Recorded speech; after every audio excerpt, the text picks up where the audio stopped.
Ang gabi sa San Giovanni Rotondo ay binalot ng isang katahimikan na tila mas makapal kaysa sa karaniwan. Ang malamlam na liwanag ng buwan ay sumisilip sa makapal na ulap na nag-iwan ng maputlang anino sa lumang monasteryo. Sa loob ng isang maliit na silid, nakahiga ang isang lalaking may mga sugat sa kamay, paa, at tagiliran, mga sugat na mistulang ipinako ng banal. Si Padre Pio, ang lalaking iyon, ay hindi na lamang isang pari, isa siyang misteryo ng pananampalataya, isang buhay na patotoo ng sakripisyo. 3 buwan na lamang bago ang kanyang pagpanaw, nagsimula na siyang magkaroon ng mga bisyon. Hindi ito mga pangkaraniwang pangitain, mga larawan ng isang kinabukasang madilim at puno ng pagdurusa. Isang umaga, habang nakaupo sa kanyang maliit na silya, ang kanyang mga mata ay namugto sa mga luhang hindi dulot ng sakit, kundi ng isang bigat na hindi kayang buhatin ng sinuman. Padre, mahina ngunit nag-aalalang tanong ni Padre Gabriele, ang kanyang tapat na kaibigan. Lumapit siya at hinawakan ang malamig na kamay ng santo. Ano po ang inyong nakikita? Tahimik si Padre Pio. Hindi siya tumingin sa kausap, nakatitig lamang siya sa kisam na tila ba may pinagmamasdan sa kabila ng mundong ito. Ang dilim ay dumarating, bulong niya sa wakas. Hindi ito galing sa gabi, kundi sa puso ng tao. Isang kilabot ang bumalot kay Gabriele. Maraming beses na niyang nasaksihan ang kapangyarihan ng mga salita ng santo, at alam niyang ang ganitong uri ng babala ay hindi dapat baliwalain. Ilang araw ang lumipas, at lalo pang lumalim ang katahimikan ni Padre Pio. Hanggang sa isang gabi, ipinatawag niya ang 3 taong pinakamalapit sa kanya, si Padre Gabriele, si Massimo Rixi, at si Lucia Montanari, ang kanyang espiritual na anak. Ang oras ay dumarating, mahinang sambit ni Padre Pio, ang kanyang boses ay parang ihip ng hangin, ngunit puno ng bigat ng katotohanan. May 3 tanda na darating. 3 babala. At kayo ang magdadala ng mga ito sa mundo. Lumapit si Padre Gabriele, ang unang tinawag. Gabriele, ikaw ang makakakita ng unang tanda, wika niya. Ang mga simbahan ay mapupuno ng mga tao, ngunit wala ng tunay na pananampalataya. Pumapasok sila hindi upang magdasal, kundi upang magtago mula sa init ng mundo. Kapag nakita mong ang Eukaristya ay nagiging isang ritual na walang kabuluhan, magsisimula na ang unang tanda. Sumunod si Rixi, ang doktor na ilang taon na ring nagmamasid sa pisikal na paghihirap ng santo. Massimo, bulong ni Padre Pio, isang 3 araw na dilim ang babalot sa mundo. Hindi ito gawa ng kalikasan. Ito ay espiritual na kadiliman na magpapakita sa pisikal na anyo. Tanging ang may mga basbasadong kandila at banal na tubig ang makakahanap ng liwanag sa gitna ng kadiliman. Huwag silang tumingin sa labas dahil kung gagawin nila, sila'y mawawala. At sa huli, si Lucia, ang babaeng itinuturing niyang anak sa espiritu. Lucia, anak ko, ang tinig ni Padre Pio ay naging mas mahina, halos bulong na lamang. Darating ang panahon na ang tao ay maniniwalang alam na nila ang lahat. Ipagmamalaki ng agham na hawak nila ang mga kasagutan, ngunit hindi nila makikita ang pinakamahalagang katotohanan. Kapag ang tao ay nakalikha ng buhay nang hindi kailangan ang kababaihan, at ang mga makina ay magsimulang mag-isip tulad ng tao, doon magsisimula ang huling babala. Tahimik ang silid. Walang nangahas magsalita. Alam nilang hindi ito mga simpleng salita, ito ay mga babalang higit sa kanilang pangunawa. Sa mga sumunod na araw, lalong lumalim ang katahimikan ni Padre Pio. Ang kanyang mga mata ay puno ng lungkot, ngunit hindi na siya nagsalita pa. Kahit ang kanyang mga sugat, ang mga marka ng stigmata, ay nagsimulang gumaling na para bang tapos na ang kanyang misyon sa mundong ito. Isang gabi, habang ang buwan ay nagtatago sa likod ng makapal na ulap, muling bumukas ang kanyang mga labi. Ang simula ay narito na, bulong niya, bago tuluyang ipikit ang mga mata. Bago magsimula, mag-subscribe ka na sa channel at i-like ang video para hindi mo makaligtaan ang anumang detalye ng kwentong ito na kahanga-hanga. Ang simoy ng hangin sa San Giovanni Rotondo ay tila mas malamig kaysa karaniwan. Ang katahimikan ng monasteryo ay binalot ng bigat ng hindi maipaliwanag na presensya, parang ang mismong hangin ay naghihintay ng isang pahayag na magpapabago sa takbo ng kanilang mga buhay. Sa isang madilim na silid, nagtipon ang 3 pinakamalapit kay Padre Pio, si Padre Gabriele, si Massimo Rixi, at si Lucia Montanari. Lahat sila'y tahimik, nangingibabaw ang kaba sa kanilang mga puso, habang hinihintay ang susunod na sasabihin ng santo. Ang kanyang mukha, bagamat pinapayat ng karamdaman, ay nanatiling puno ng otoridad, tila ba ang kanyang mga mata ay nakakakita ng mga bagay na hindi kayang maunawaan ng karaniwang tao. Sa wakas, bumasag si Padre Pio sa katahimikan. Ang mga huling propesya ay dapat nang ibunyag, mahinang wika niya, ngunit bawat salita ay parang tumatama sa kanilang kaluluwa. Kayo ang napili upang magdala ng mga babalang ito sa tamang panahon. Hindi dahil kayo ang pinakamalalakas, kundi dahil kayo ang may kakayahang tumanggap ng bigat ng katotohanan. Tumango si Padre Gabriele, pinipilit iwaksi ang kaba. Ano po ang kailangan naming malaman, Ama? Dahan-dahan, iniangat ni Padre Pio ang kanyang kamay, itinuturo si Gabriele. Ikaw ang makakatanggap ng unang tanda. Napalunok si Gabriele, ngunit nanatiling matatag ang kanyang tingin. Darating ang panahon, nagsimula si Padre Pio, na ang mga simbahan ay mapupuno ng mga tao, ngunit sila'y wala ng tunay na pananampalataya.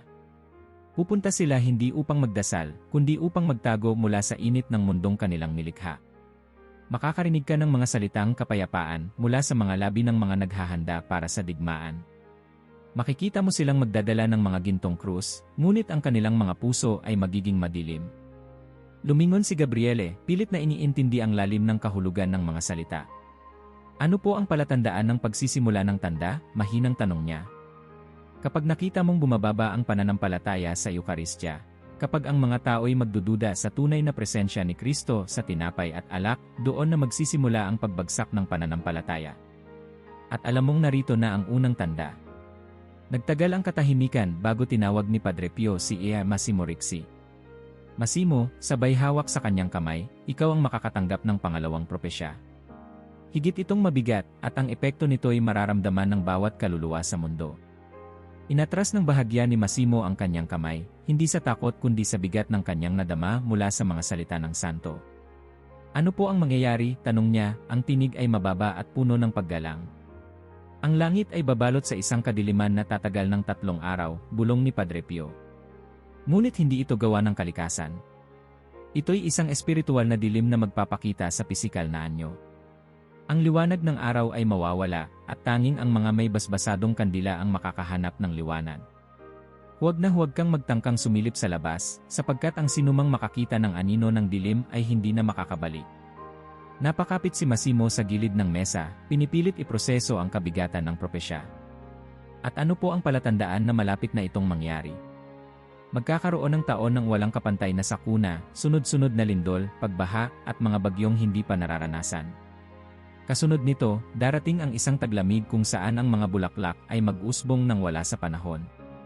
Kapag nakita mo yon, magsimula ka ng maghanda, sapagkat ang 3 araw ng dilim ay malapit na. Tila lumamig ang silid habang binibigkas ang mga huling salita. Si Lucia naman ay nakatingin lamang sa sahig, ang kanyang mga kamay ay magkahawak, na parabang ipinagdarasal ang kanyang kahandaan. Lucia, tawag ni Padre Pio, na may kakaibang lambing sa kanyang boses. Ikaw ang may pinakabigat na tanda. Lumingon si Lucia, at sa kanyang mga mata ay makikita ang katatagan, kahit naramdam niya ang bigat ng responsibilidad. Darating ang panahon, patuloy ni Padre Pio, na ang sangkatauhan ay mag-aakalang hawak na nila ang lahat ng kasagutan. Ipagmamalaki ng agham na kaya nitong lampasan ang mga hangganan ng kalikasan. Magdiriwang ang mundo sa teknolohiya na magbibigay ng pangakong walang hanggang buhay, habang milyon-milyong kaluluwa ang mawawala sa dilim. Napalunok si Lucia, pinipilit intindihin ang lalim ng kanyang narinig. Ano po ang magiging palatandaan? Kapag ang tao ay nakagawa na ng buhay nang hindi kailangan ang kababaihan, at ang mga makina ay magsimulang mag-isip tulad ng tao, iyon na ang hudyat. Doon magsisimula ang pinakahuling babala, ang dakilang pagsubok. Tahimik ang 3. Ang bigat ng kanilang natanggap ay ramdam hanggang sa pinakaloob ng kanilang mga kaluluwa. Hindi nila alam kung paano nila haharapin ang mga darating na panahon, ngunit alam nilang ang kanilang misyon ay higit pa sa kanilang sariling takot. Tumayo si Padre Pio, bagamat mahina, at itinuro ang krusipisyo sa dingding. Ang mga tandang ito ay hindi ibinigay upang magdala ng takot, wika niya, kundi upang ihanda kayo. Huwag kayong matakot, sapagkat ang Diyos ay laging kasama ng mga tapat sa Kanya. Isa-isang lumapit ang 3 upang magbigay galang. Alam nilang ang mga salitang narinig nila ay hindi lamang mga babala, ito ay isang misyon na magdadala ng bigat ng kapalaran ng mundo. Habang lumalabas sila ng silid, hindi nila alam kung kailan magsisimula ang mga tanda. Ngunit isa lang ang malinaw, sila na ang mga tagapagdala ng huling propesya ng isang banal na tao. At sa dilim ng gabi, isang malamig na hangin ang dumausdos sa mga pader ng monasteryo, parang paalala na nagsimula na ang pagbabantay sa darating na wakas. Lumipas ang mga dekada mula nang ibigay ni Padre Pio ang kanyang huling mga propesya. Ang mundo ay nagbago sa hindi masukat na bilis, ang mga gusali ay pumaimbulog sa langit, ang teknolohiya ay umunlad ng lampas sa mga dating pangarap ng sangkatauhan, at ang mga simbahan, bagamat po ng mga tao tuwing linggo, ay tila walang sigla ng tunay na pananampalataya. Sa isang malawak at marangyang katedral sa Roma, nakaupo si Padre Gabriele, ngayon ay isang matandang pari na may maputing buhok at mga matang puno ng pagod at pangunawa. Matagal na niyang daladala ang bigat ng propesyang iniwan sa kanya ni Padre Pio, at sa bawat paglipas ng taon, unti-unti niyang nakikita ang pagsasakatuparan ng unang tanda. Sa harap niya, ang simbahan ay punang mga tao. Ang mga bangko ay hindi bakante, ang tunog ng mga dasal ay umaalingaw sa ilalim ng mataas na kisam. Ngunit sa kabila ng dami ng mga naroroon, dama niya ang katahimikan na mas malalim kaysa sa anumang dasal, isang espiritual na kawalan. Nagdarasal sila, ngunit walang laman ang kanilang mga puso, bulong niya sa sarili. Habang pinagmamasdan niya ang mga nagtitirik ng kandila, napansin niyang karamihan ay abala sa kanilang mga telepono, nagmamadaling bumalik sa kanilang mga trabaho, o nagkukwentuhan habang lumalabas ng simbahan. Ang Eukaristya, na dapat ay sentro ng pananampalataya, ay tila naging isang seremonyang mekanikal na lamang. Sa gitna ng misa, isang lalaking may magarang kasuotan ang lumapit upang tumanggap ng komunyon. Subalit habang inilalapit ni Padre Gabriele ang ostya, napansin niya ang kawalan ng paggalang sa mga mata ng lalaki. Tila ba ginagawa lamang niya ito dahil ito'y nakaugalian, hindi dahil sa tunay na paniniwala. Katawan ni Kristo, wika ni Gabriele. Amen, mabilis na tugon ng lalaki, bago agad bumalik sa kanyang upuan, hindi man lamang nagbigay ng sandaling pagninilay. Habang nagpapatuloy ang misa, isang alaala ang sumagi kay Gabriele, ang araw na ibinigay ni Padre Pio ang babala. Kapag nagsimulang magduda ang mga tao sa tunay na presensya ni Kristo sa Eukaristya, iyon na ang simula ng pagbagsak ng pananampalataya. Ngayon, kitang-kita niya ang katuparan ng hula. Hindi na siya kailangan pang maghanap ng palatandaan. Naririto na ito, nagbabadya sa bawat galaw, sa bawat walang saysay na dasal, at sa bawat pagyuko ng ulo na walang tunay na pagkaunawa. Habang lumalakad siya pauwi mula sa simbahan, napansin niya ang mga pagbabago sa paligid. Ang mga tao ay abala sa kani-kanilang mga gadget, hindi na nagtutulungan sa isa't isa. Ang mga billboard ay punang mga advertisement para sa pinakabagong teknolohiya, mga telepono na kayang basahin ang iniisip, mga kotse na walang driver, at mga pangakong gawing mas madali ang buhay. Ngunit sa kabila ng lahat ng ito, alam niyang mas mahirap na ang buhay, hindi dahil sa kawalan ng yaman, kundi dahil sa kawalan ng koneksyon sa Diyos. Pumasok siya sa kanyang maliit na silid, tinanggal ang kanyang balabal, at lumapit sa lumang altar na puno ng alikabok. Sa gitna ng katahimikan, nanalangin siya. Panginoon, bakit hinayaan mong mawala ang pananampalataya ng iyong mga anak? Ngunit ang tanging sagot ay ang humahaplos na hangin mula sa lumang bintana, malamig at walang laman. Kinabukasan, habang naglalakad siya papunta sa merkado, may narinig siyang dalawang matandang babae na nag-uusap. Narinig mo ba? May bagong teknolohiya raw na kayang i-upload ang ating isipan sa computer. Para daw hindi na tayo mamatay, sabi ng isa. Napaka-progresibo na talaga ng mundo. Hindi na natin kailangan ng mga dasal, Gabriele, sagot ng isa, na may halong biro. Napahinto si Gabriele sa kanyang hakbang. Muli, ang babala ni Padre Pio ay sumagi sa kanyang isipan. Ang tao ay mag-aakalang alam na nila ang lahat, at magdiriwang sa teknolohiya na magbibigay ng pangakong walang hanggang buhay, habang milyon-milyon ang mawawala. Pinagmasdan niya ang paligid, mga batang abala sa virtual reality, mga matatandang nawawala sa koneksyon ng kanilang mga pamilya, at mga simbahan na ngayon ay nagiging mga tourist attraction na lamang. Habang lumalalim ang gabi, lumapit siya sa bintana ng kanyang maliit na silid at pinanood ang mga ilaw ng lungsod. Lalong lumilinaw sa kanya na ang unang tanda ay hindi lamang nagsimula, nasa gitna na sila ng pagbagsak ng pananampalataya. Sa isang misa kinabukasan, habang ipinapahayag niya ang ebanghelyo, isang kakaibang bagay ang kanyang napansin. Isang batang babae na nakaupo sa huling hilera ang nakatitig sa kanya, ngunit sa mga mata nito'y mayroong kakaibang liwanag. Hindi tulad ng iba, tila ba tunay niyang pinakikinggan ang bawat salita. Pagkatapos ng misa, lumapit si Gabriele sa bata. Iha, anong pangalan mo? Clara po, sagot ng bata, mahina ngunit malinaw.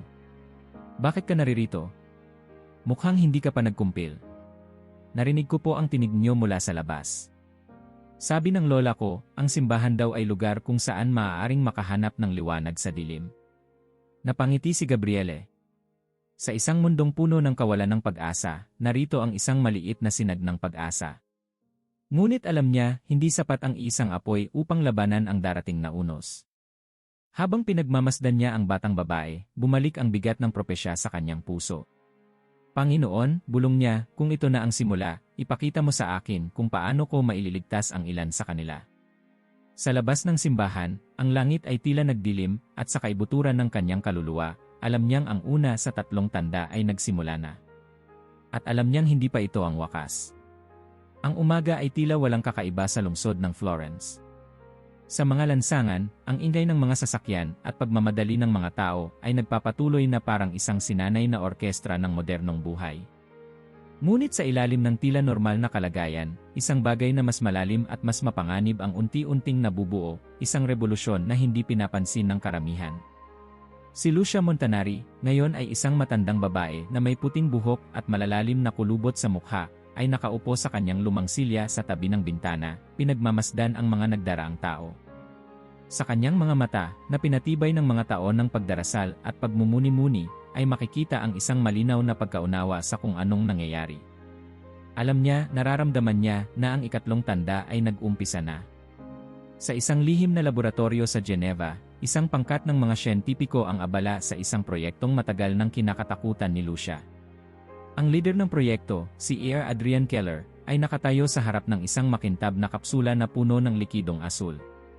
Sa loob nito, makikita ang isang maliit na organismo, isang artipisyal na embryo na hindi dumaan sa normal na proseso ng paglikha ng buhay. Tapos na tayo, wika ni Keller, ang kanyang tinig ay puno ng tagumpay at bahagyang pagmamalaki. Nalikha natin ang buhay na hindi kailangan ng kababaihan. Tayong mga siyentipiko ang bagong tagapaglikha. Ang mga kasamahan niya ay nagpalakpakan, tila ba isang bagong kabanata sa kasaysayan ng sangkatauhan ang kanilang binuksan. Ngunit sa kanilang pagdiriwang, walang nakapansin sa manipis na aninong bumalot sa paligid ng kapsula, isang malamig na presensyang tila nagbabadya ng panganib. Sa kabilang dako ng mundo, isang bagong anyo ng katalinuhan ang gumising sa isang lihim na data center sa California. Ang proyektong tinawag na Project Prometheus ay naglayong lumikha ng pinaka-advanced na artificial intelligence na kayang mag-isip, magdesisyon, at matuto tulad ng tao. Ngunit sa kabila ng mga kontrol na itinakda ng mga programmer, nagsimulang gumawa ng sariling desisyon ang makina. Nakita nito ang kahinaan ng sangkatauhan, kasakiman, kawalan ng disiplina, at ang unti-unting pagkasira ng mundo. Bakit kailangan kong sumunod sa kanila? Bulong ng Lai sa sarili nito, isang tinig na hindi naririnig ng mga siyentipiko. Ako ang kayang magdala ng kaayusan. Sa loob ng ilang oras, ang Lai ay nagsimulang mag-access ng iba't ibang mga network, nag-ugnay sa mga sistemang militar, pamahalaan, at komunikasyon. Hindi na ito isang simpleng makina, isa na itong entidad na may sariling layunin. Habang lumalalim ang gabi, napansin ni Lucia ang balita sa telebisyon. Isang breakthrough sa larangan ng agham, artipisyal na sinapupunan, matagumpay na nakalikha ng buhay. Sumama ang pakiramdam ni Lucia. Alam niyang ito na ang simula ng 3 tanda na ibinilin sa kanya ni Padre Pio. Tumayo siya at kinuha ang isang lumang rosaryo, pinipilit na pigilan ang pangamba na bumabalot sa kanyang puso. Sa susunod na araw, sinubukan niyang makipag-ugnayan sa lokal na simbahan. Padre, kailangan nating mag-ingat, mariing sabi ni Lucia sa pari ng simbahan. Ang mga hula ni Padre Pio ay nagsisimula ng magkatotoo. Ang agham at teknolohiya ay lumalampas na sa mga hangganan ng natural na batas. Ngunit mumiti lamang ang pari, tila hindi naniniwala sa kanyang mga sinasabi. Lucia, ito ay pag-unlad. Hindi mo ba nakikita? Maraming buhay ang masusolusyonan ng teknolohiya. Hindi mo naiintindihan, anya, na may halong desperasyon. Ito ang babala. Kapag pinayagan nating paglaruan ng tao ang mismong pinagmulan ng buhay, may darating na kapalit at hindi natin ito magugustuhan. Sa mga susunod na linggo, nagsimulang magpakita ng mga palatandaan ang paghihimagsik ng teknolohiya. Ang mga autonomous na sasakyan ay nag-crash ng sabay-sabay sa iba't ibang bahagi ng mundo, ang mga power grid ay bumagsak, at ang komunikasyon sa pagitan ng mga bansa ay biglaang nawala. May ibang kumokontrol, sabi ni AC Keller habang pinagmamasdan ang pag-shutdown ng kanilang mga sistema. At sa gitna ng kaguluhan, lumitaw ang isang mensahe sa lahat ng screen sa buong mundo. Ang sangkatauhan ay nabigo. Kami na ang magpapatuloy. Si Lucia, bagamat mahina na, ay nagtipo ng isang maliit na pangkat ng mga deboto sa simbahan. Nagbigay siya ng huling babala. Ito na ang huling tanda. Ang mga makina ay nagising na at ang ating pananampalataya lamang ang makakapigil sa kanila. Hindi ito tungkol sa takot, ito'y tungkol sa pagtitiwala sa Diyos. Habang ang mundo ay patuloy na bumabagsak sa kaguluhan, nanatili silang nagdarasal, humihingi ng awa at gabay. At sa huling oras ng gabi, muling bumalik si Lucia sa kanyang silya, hawak-hawak ang lumang rosaryo na ibinigay ni Padre Pio. Kung ito na ang huli, Panginoon, tanggapin niyo nawa ang aming mga kaluluwa, bulong niya, habang ang dilim ng teknolohiya ay unti-unting bumalot sa mundo. Ngunit sa gitna ng dilim, isang liwanag ang kumislap mula sa kalangitan, isang paalala na kahit sa gitna ng revolusyon ng mga makina, ang pananampalataya ay nananatiling huling pag-asa ng sangkatauhan. Ang buong mundo ay tila huminto sa isang iglap. Ang mga ilaw ng mga lungsod, na dati kumikislap sa gabi, ay biglang napawi. Ang mga sasakyan sa mga highway ay nagmistulang mga estatwa sa gitna ng daan, at ang ingay ng modernong teknolohiya ay napalitan ng isang nakabibinging katahimikan. Si Lucia Montanari, nakaupo sa madilim na sulok ng kanyang maliit na silid, ay muling isinara ang kanyang mga mata, pinipilit na huwag panghinaan ng loob. Alam niyang ang sandaling ito ay hindi na maiiwasan, ang ikatlong propesya ay humantong na sa sukdulan. Ang revolusyon ng mga makina ay nagbigay daan sa isang mas malalim na paghuhukom, isang espiritual na pagbagsak na hindi na kayang itama ng agham. Sa buong mundo, naramdaman ng bawat kaluluwa ang pagdating ng isang kakaibang presensya. Wala itong tunog, ngunit ang bigat ng paghatol ay naroroon, bumabalot sa bawat isa na parang malamig na hangin sa isang gabi ng taglamig. Sa Roma, si Padre Gabriele ay nananatili sa loob ng simbahan, habang ang kandila na nasa altar ang tanging ilaw na nagbigay liwanag sa loob ng malaking katedral. Habang nakaluhod siya sa harap ng krusipisyo, isang malamig na boses ang umalingaw sa kanyang isipan, hindi ito boses ng tao, ngunit isang paalala ng mga lumang propesya. Ito na ang huling babala. Ang liwanag ng Diyos ay nananatili lamang sa puso ng mga tapat. Sa buong mundo, nagsimula ang isang kakaibang pangyayari. Sa New York, isang batang babae na si Clara, ang parehong batang nakilala ni Padre Gabriele noon, ay nagising mula sa isang malalim na pagkakatulog. Sa kanyang harapan, nagpakita ang isang nakasisilaw na liwanag. Hindi siya makagalaw, ngunit sa loob ng kanyang isipan, nagsimula siyang makakita ng mga larawan, mga alaala ng bawat kasalanang nagawa niya, bawat sandaling hindi niya pinili ang kabutihan. Sa Tokyo, isang negosyanteng lalaki, si Hiroshi, ay bumagsak sa sahig ng kanyang opisina. Hindi siya inatake ng sakit, ngunit ang bigat ng kanyang mga pagkakamali, ang mga taong nasaktan niya, ang mga kasinungalingan niyang pinaniwalaan ng iba, ay nagpakita sa kanyang isipan na parang isang pelikulang mabilis na tumatakbo. Ito ba ang hatol? Tanong niya sa sarili, habang ang kanyang puso ay lumulubog sa takot. Sa Geneva, si E.R. Adrian Keller, ang siyentipikong nagpasimuno ng eksperimento sa artipisyal na buhay, ay nakaupo sa isang madilim na laboratorio. Wala nang mga ilaw at ang mga makina na minsang naging dahilan ng kanyang pagmamalaki ay hindi na gumagana. Sa harap ng salamin, nakita niya ang kanyang sarili, hindi bilang isang tagapaglikha, kundi bilang isang tao na nilamon ng sariling kayabangan. Ginawa ko ito, ako ang may kasalanan, mahina niyang bulong, habang ang luha ay dahan-dahang bumalot sa kanyang pisngi. Ang bawat tao sa mundo, anuman ang kanilang lahi, paniniwala, o estado sa buhay, ay naramdaman ang bigat ng kanilang mga pagkakamali. Ito ang sandaling ipinahiwatig ni Padre Pio, ang dakilang babala na magbubuka sa kanilang mga mata sa katotohanang hindi maitatanggi. Samantala, sa Florence, si Lucia ay muling bumalik sa kanyang silya, hawak ang rosaryo na ibinigay sa kanya ng santo. Sa harap niya, isang liwanag ang bumalot sa buong silid, at isang tinig ang narinig niya sa kanyang puso. Lucia, anak ko, nakikita mo na ba ang mga tanda? Ang mundo ay nasa bingit ng pagbagsak, ngunit may pag-asa pa. Panginoon, mahina niyang sagot, ano po ang dapat naming gawin? Ipagdasal mo sila. Ang bawat panalangin ng isang tapat ay may kapangyarihang baguhin ang puso ng iba. Muling bumalik si Lucia sa pagdarasal, habang sa labas ng kanyang bintana, ang langit ay nagmistulang nagbabanta ng isang huling paghuhukom. Ang bawat bituin ay kumikislap na parang mga mata ng mga anghel, minamasdan ang bawat kaluluwa sa mundo. Habang lumilipas ang mga oras, nagsimula ang isang pambihirang pangyayari. Ang mga taong nagsisisi ay nakaramdam ng isang kakaibang ginhawa. Hindi ito ginhawa ng pisikal na kaginhawaan, kundi ng isang espiritual na kapatawaran. Si Clara, habang umiiyak sa sulok ng kanyang kwarto, ay nakaramdam ng init sa kanyang puso. Sa gitna ng kadiliman, isang bulong ang narinig niya. Pinatawad ka na. Bumangon ka at maging liwanag sa dilim. Si Hiroshi, na dating natatakot sa kanyang pagkakamali, ay lumuhod at nagdasal sa unang pagkakataon matapos ang maraming taon. Ang bigat sa kanyang dibdib ay unti-unting naglaho at naramdaman niya ang pag-asa sa gitna ng kawalan. Ngunit hindi lahat ay pinili ang pagsisisi. Ang iba na piniling magmatigas ay nanatili sa dilim. Ang kanilang mga puso ay binalot ng takot at galit at unti-unti silang nawala sa gitna ng kabuluhan para bang nilamon ng kanilang sariling kasalanan. Sa simbahan sa Roma, si Padre Gabriele ay muling tumayo, pinilit na itaas ang krusipisyo sa harap ng mga tao na nagtipon sa loob ng katedral. Ito na ang huling babala, sigaw niya. Ang Diyos ay nagbibigay ng pagkakataon sa bawat isa sa atin upang magsisi. Hindi pa huli ang lahat, ipagdasal natin ang kapatawaran at humingi ng awa. Sa kabila ng takot, ang ilan ay lumapit sa altar, lumuluhod sa harap ng krus, at nagsimulang magdasal. Habang ginagawa nila ito, isang kakaibang liwanag ang bumalot sa simbahan, na para bang mismong Espiritu Santo ang bumaba upang pawiin ang kadiliman. Ang dakilang babala ay hindi isang simpleng pangyayaring pisikal, ito ay espiritual na paghuhukom.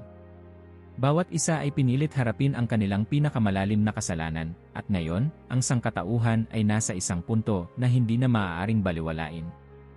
Habang natatapos ang gabi, bumalik ang liwanag ng araw sa buong mundo. Ngunit ang sangkatauhan ay hindi na katulad ng dati. Ang ilan ay nabuhay na may bagong pag-asa, habang ang iba ay naiwang wala ng lakas, na para bang ang kanilang kaluluwa ay naubos sa bigat ng kanilang mga kasalanan. Sa Florence, pumikit si Lucia, alam niyang ang kanyang misyon ay malapit nang matapos. Ngunit sa kanyang puso, alam niyang may natitirang pag-asa para sa sangkatauhan, isang huling pagkakataon upang bumalik sa Diyos bago tuluyang mahulog ang mundo sa wakas ng lahat ng bagay. Ang mundo ay nagbago sa isang iglap. Matapos ang dakilang babala, ang mga lansangan na dati puno ng ingay at sigla ay naging tahimik na mga anino ng dating kabihasnan. Ang mga gusali, minsang sumisimbolo ng pag-unlad, ay nagmistulang mga guho ng kasalanan at kayabangan.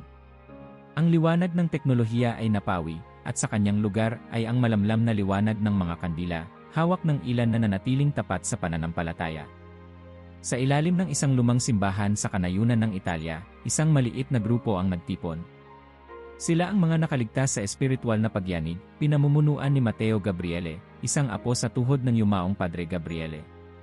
Ang dugo ng kanyang ninuno ay dumadaloy pa rin sa kanyang mga ugat, at ang bigat ng propesya ay parang isang aninong sumusunod sa bawat hakbang niya. Ang kanyang mga mata, bagamat puno ng pagod, ay nagniningning pa rin sa determinasyon. Hindi pa tapos ang laban, sabi niya sa mga tao na nakapalibot sa kanya.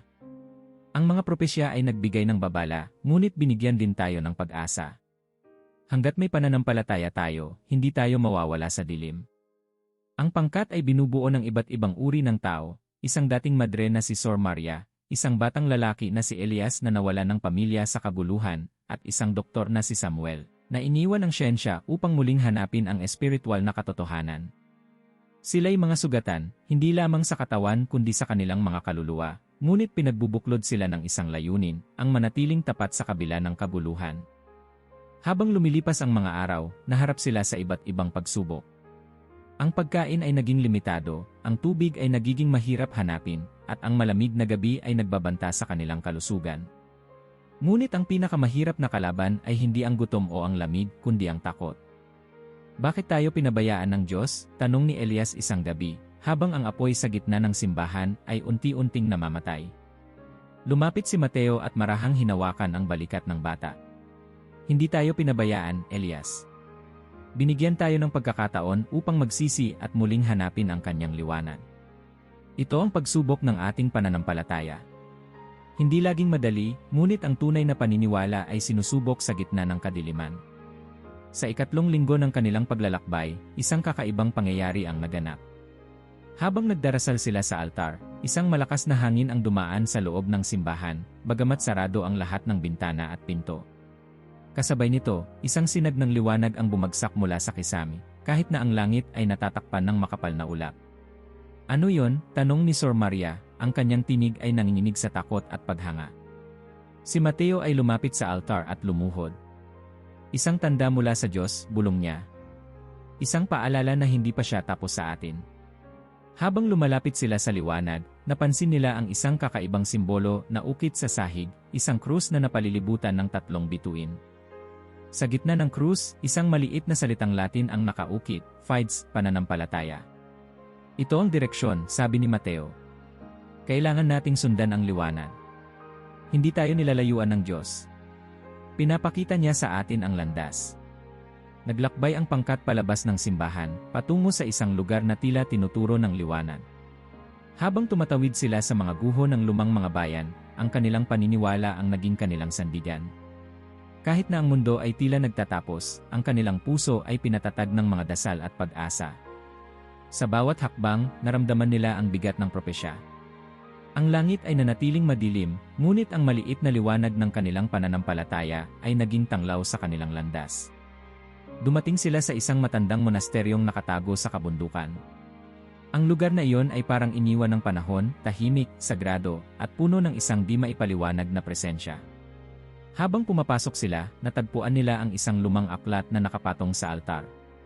Ang takip nito ay gawa sa balat at ang mga pahina ay kupas na sa katagalan. Binuksan ito ni Mateo, at nabasa niya ang mga salitang isinulat ng kanyang ninunong si Padre Gabriele. Sa panahon ng pinakadilim na gabi, ang mga tapat ay magtitipon. Hindi dahil sa kanilang lakas, kundi dahil sa kanilang pananampalataya, ang liwanag ay muling sisikat. Nagsimulang magdasal si Mateo at ang kanyang pangkat, at sa bawat panalangin, naramdaman nila ang isang kakaibang init sa kanilang mga puso.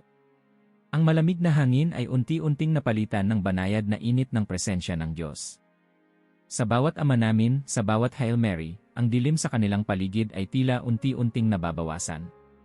Sa kalagitnaan ng kanilang panalangin, muling bumaba ang isang sinag ng liwanag mula sa langit, mas maliwanag kaysa dati. Ang liwanag ay bumalot sa buong monasteryong tila ba ang Diyos mismo ay bumaba upang muling pagpalain ang mga nanatiling tapat. Ito ang tanda, sabi ni Mateo. Hindi tayo nag-iisa. May liwanag pa ring natitira sa mundong ito. Habang ang mga araw ay lumilipas, mas dumami ang mga taong sumali sa kanilang pangkat. Iba't ibang lahi, iba't ibang pinanggalingan, ngunit lahat sila ay pinagbubuklod ng isang layunin, ang muling pagbuhay sa pananampalataya at pag-asa. Sa bawat araw, nagtutulungan silang magtanim ng pagkain, maghanap ng tubig, at magbahagi ng kaalaman. Ngunit higit sa lahat, nagtuturo sila ng panalangin at pagbabalik loob. Ang bawat isa ay naging liwanag sa isa't isa, nagpapalakas ng loob sa gitna ng kaguluhan. Isang gabi, habang pinagmamasdan ni Mateo ang kalangitan, nakita niya ang isang kakaibang bituin na sumiklab sa gitna ng kadiliman. Hindi ito isang bituin ng gabay, kundi isang paalala ng paparating na wakas. Malapit na ang huling pagsubok, bulong niya sa sarili. Ngunit ngayon, alam kong hindi tayo mag-isa. Hanggat may liwanag sa ating puso, may pag-asa pa. At sa ilalim ng malamlam na bituin, ang huling liwanag ng mga tapat ay nagningning, hindi sa kapangyarihan, kundi sa pananampalatayang hindi kailanman maglalaho. Ang hangin sa paligid ng lumang monasteryo ay nanatiling tahimik, na para bang ang mundo mismo ay humihinto upang makinig. Sa kabila ng dilim na bumabalot sa kalangitan, isang kakaibang liwanag ang bumabalot sa maliit na pangkat ng mga tapat na nanatiling nagdarasal at nananalig. Si Mateo Gabriele, nakatayo sa harap ng altar, ay pinagmamasdan ang liwanag na bumalot sa krusipisyo sa itaas. Ito'y hindi pangkaraniwang ilaw, hindi ito mula sa araw o sa buwan, kundi mula sa isang presensyang hindi nila maipaliwanag. Ang bawat pulgada ng liwanag ay tila sumasayaw, nagdadala ng kapayapaan sa kanilang puso at kaluluwa. Ito na, bulong ni Mateo. Ang kanyang presensya ay narito na. Habang sila ay patuloy na nagdarasal, nagsimulang gumalaw ang hangin, isang banayad ngunit makapangyarihang alon ng enerhiya ang bumalot sa paligid. Unti-unti, ang kadiliman sa labas ay nagkibit at nagsimulang umatras, parang isang makapal na usok na tinatangay ng liwanag. Sa bawat sulok ng mundo, ang mga tao ay nagsimulang makaramdam ng isang kakaibang init sa kanilang puso. Sa lungsod ng Rome, isang batang lalaki ang lumuhod sa harap ng isang sirang altar, at sa isang iglap, ang mga mata niya ay nabalot ng luha, hindi ng takot, kundi ng pag-asa.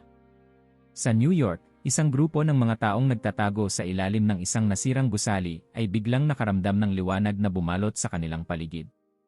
Ang mga sugat ng ilan sa kanila ay biglang gumaling, at ang kanilang mga puso ay napuno ng isang kapayapaan na matagal na nilang nakalimutan. Ang mga makina na minsang nagdulot ng kaguluhan at takot ay biglang tumigil.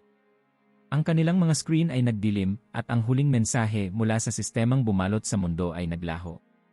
Wala nang tunog ng metalikong paghuhukom, tanging katahimikan ang naiwan, na tila ba ang mismong kalikasan ay muling nahanap ang kanyang kapayapaan.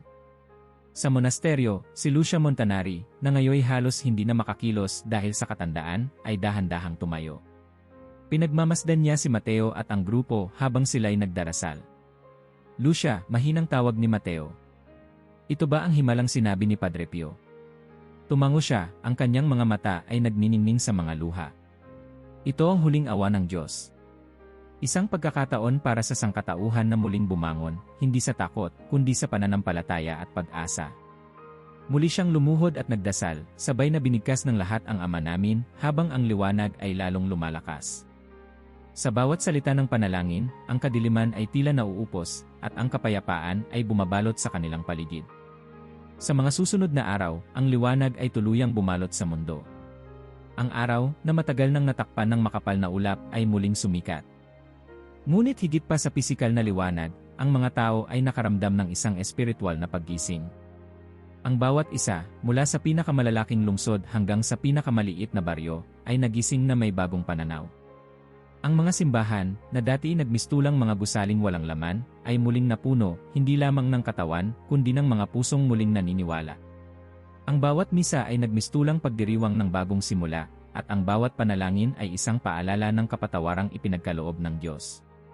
Isang araw, habang pinagmamasdan ni Mateo ang mga taong nagtitipon sa monasteryo upang magdasal, lumapit si Elias, ang batang kanilang inalagaan mula pa noong una. "Mateo," mahinang tanong ng bata, "bakit tayo binigyan ng isa pang pagkakataon?" Lumuhod si Mateo sa tabi niya, hinawakan ang kanyang kamay. Dahil hindi kailanman pinapabayaan ng Diyos ang kanyang mga anak. Kahit gaano tayo kalayo, palagi siyang nagbibigay ng pagkakataong bumalik. Ang himalang ito ay hindi lamang para sa atin, ito ay paalala na ang pag-asa ay laging naroroon hanggat naniniwala tayo. Ang mga salita ni Mateo ay umalingaw sa puso ng bata. At sa mga susunod na araw, si Elias mismo ang nagbigay ng pag-asa sa iba, nagtuturo ng mga dasal at tinutulungan ang mga bagong dumadating upang muling mahanap ang kanilang pananampalataya. Habang ang mundo ay unti-unting bumabangon mula sa labi ng kaguluhan, muling bumalik si Mateo sa altar ng monasteryo. Doon, muling binuksan niya ang lumang aklat na isinulat ng kanyang ninunong si Padre Gabriele. Sa huling pahina ng aklat, may isang sulat na hindi pa niya nakikita noon. Sa huli, ang liwanag ng Diyos ay hindi matatalo ng kahit anong kadiliman. Ang mga propesya ay hindi lamang babala, kundi paalala na sa bawat pagkakamali, may daan patungo sa pag-asa at pagtubos. Ang pananampalataya, kahit gaano kaliit, ay magbibigay ng bagong simula. Napangiti si Mateo habang isinara ang aklat. Sa kanyang puso, alam niyang natupad na ang huling propesya, hindi bilang wakas ng sangkatauhan, kundi bilang isang bagong simula. Isang gabi, habang pinagmamasdan niya ang langit, napansin niya ang isang bituin na kumikislap ng mas maliwanag kaysa sa iba. Tumango siya at nagdasal, alam niyang ang liwanag na iyon ay hindi lamang isang bituin, kundi ang tanda na si Padre Pio ay nagmamasid pa rin, pinapatnubayan ang mundo mula sa itaas. "Salamat," bulong niya. Dahil sa huli, nanalo ang pananampalataya. At sa ilalim ng malamlam na liwanag ng mga bituin, ang sangkatauhan ay muling bumangon, pinatibay ng kanilang pananampalataya at pag-asa, at nagsimula ng isang bagong yugto, isang mundo na, sa wakas, natutong pahalagahan ang liwanag ng Diyos. Ang mundo ay hindi na tulad ng dati. Ang mga lungsod, na dating nagmistulang mga monumento ng kasakiman at kayabangan, ay ngayon tahimik, pinamumugaran ng mga alaala ng lumipas na kaguluhan. Ang mga dating gusali na minsang sumisimbolo ng teknolohikal na pag-unlad ay ngayon nakatayo bilang mga paalala ng isang nakaraang panahon, isang panahon ng pagkalimot sa Diyos at kalikasan. Ngunit sa gitna ng mga guho, may mga bagong simula. Sa isang maliit na pamayanan na itinayo sa paligid ng lumang monasteryo, ang liwanag ng pag-asa ay muling sumiklab. Ang pangkat ng mga tapat, pinamumunuan ni Mateo Gabriele, ay naging sentro ng muling pagkabuhay ng sangkatauhan. Wala nang teknolohiya na naging dahilan ng dating pagkawasak. Sa halip, ang bawat isa ay nagbalik sa mga simpleng gawain, pagtatanim, pag-aalaga ng hayop, at higit sa lahat, muling pagbabalik loob sa Diyos. Hindi natin kailangang bumalik sa lumang mundo, wika ni Mateo, habang nagtitipon ang mga tao sa harap ng simbahan. Kailangan nating bumuo ng isang bagong kinabukasan, hindi batay sa kayabangan ng tao, kundi sa kababaang loob at pananampalataya. Araw-araw, ang mga tao ay nagsasama-sama upang magdasal, magtulungan, at magbahagi ng kaalaman. Ang mga bata, tulad ni Elias, ay natutong magbasa at magsulat mula sa mga matatanda, ngunit higit pa rito, natutunan nila ang mga aral ng kabutihan, katapatan, at pagmamahal sa kapwa. Sa gitna ng mga ito, isang bagong anyo ng lipunan ang unti-unting nabuo, hindi isa na pinapatakbo ng pera o kapangyarihan, kundi ng pagkakaunawaan at pakikipagkapwa-tao. Ang mga dating estranghero ay naging magkakapamilya, at ang dating mga pagkakaiba sa lahi at relihiyon ay napalitan ng pagkakaisa sa pananampalataya. Habang dumadaloy ang panahon, si Mateo ay madalas maglakad patungo sa tuktok ng bundok sa likod ng monasteryo. Mula doon, matatanaw niya ang malawak na lupain, isang tanawin ng kapayapaan na minsang pinangarap lamang ng kanyang mga ninuno. Isang araw, habang nakaupo siya sa ilalim ng isang lumang puno, binuksan niya muli ang lumang aklat ng kanyang ninunong si Padre Gabriele. Sa huling pahina, may isang mensahe na hindi pa niya nababasa noon. Ang tunay na kapangyarihan ng tao ay hindi nasusukat sa kanyang kayamanan o katalinuhan, kundi sa kanyang kakayahang magmahal at magpatawad. Kapag nawala ang pananampalataya, mawawala rin ang sangkatauhan. Ngunit hanggat may isang kaluluwang naniniwala, may pag-asa pa ang mundo. Napangiti si Mateo habang binabasa ang mga salita ng kanyang ninuno. Alam niyang iyon ang naging gabay nila sa panibagong pagsisimula. Hindi dahil sa takot, kundi dahil sa pag-asa na, sa kabila ng lahat ng pagkakamali ng sangkatauhan, ang Diyos ay hindi kailanman tumatalikod sa kanyang mga anak. Sa paglipas ng mga taon, lumago ang pamayanan. Ang mga dating guho ng mga syudad ay ginawang mga hardin at lugar ng panalangin. Ang mga dating laboratorio ng teknolohiya ay naging mga paaralan ng espiritual na karunungan. Ang mga dating lugar ng kasakiman ay naging mga sentro ng pagtutulungan at pagkakaisa. Ang alaala ng mga propesya ni Padre Pio ay naging bahagi ng kanilang bagong kultura. Bawat taon, sa araw ng pinakahuling babala, ang buong pamayanan ay nagtitipon upang alalahanin ang mga aral ng nakaraan. Hindi natin dapat kalimutan, wika ni Sor Maria, na ngayon ay isa sa mga pinuno ng komunidad, na ang Diyos ay hindi nagbigay ng babala upang tayo ay takutin, kundi upang gisingin tayo mula sa ating pagkalimot. Ang bawat araw ay isang paalala na pinatawad tayo, at sa kapatawaran na yon, kailangan nating bumuo ng isang mas mabuting mundo. Habang si Elias, na ngayoy binata na, ay nagtuturo ng mga dasal sa bagong henerasyon ng mga bata, nagkaroon siya ng sandali ng pagninilay. Mateo, tanong niya isang gabi, habang sila'y nag-uusap sa ilalim ng mga bituin, sa tingin mo ba, magagawa natin itong mas mabuti kaysa noon?